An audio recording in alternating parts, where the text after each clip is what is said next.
High বন্ধুরা, কেমন আছেন? আমি আঁখি হাজির হলাম নতুন একটি রেসিপি নিয়ে। আজ দেখাবো কিভাবে আমরা ফুলকপি ঝোল রান্না করি। তো প্রথমেই আমি মাছটাকে ভেজে নামিয়ে নিলাম। এখন পেঁয়াজ সঙ্গে 1 কোয়া রসুন দিয়ে একটু ভেজে নিছি। তার সঙ্গে কিছু জিরা দিয়ে দিলাম পরিমাণ মতো।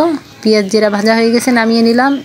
এখন ফুলকপিটা দিয়ে দিলাম কাঁচামরিচের সঙ্গে পরিমাণ মতো শুকনো মরিচের একটু গুঁড়ো দিয়ে ভালো করে নেড়ে চেড়ে ঢেকে রাখতেছি। পানি দিয়ে দিচ্ছি সিদ্ধ হওয়ার জন্য। এর মাঝে আমি মশলাটাকে বেটে নিই।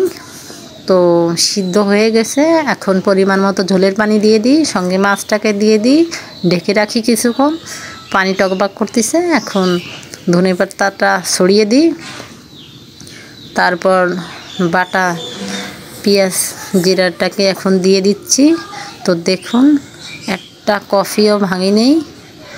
অনেক কষ্ট করে প্রত্যেকটা ভিডিও আমি করতেছি। আমার 2টো বাচ্চা ছোট, আমি নিজে অসুস্থ মানুষ, কি করে আপনাদের বলে বোঝাবো। দয়া করে আপনারা আমাকে সাপোর্ট করুন। আপনাদের ভালোবাসাই পারে আমাকে সামনের দিকে নিয়ে যেতে। প্লিজ আপনারা সম্পূর্ণ ভিডিওটা আমার দেখবেন, আমাকে সাপোর্ট করুন। প্লিজ আমার চ্যানেলটি সাবস্ক্রাইব করুন। আমার জন্য আর বাচ্চাদের জন্য দোয়া করবেন। আল্লাহ যেন আমাকে বাচ্চাদের জন্য বাঁচিয়ে রাখে, বাচ্চাদেরও আমার জন্য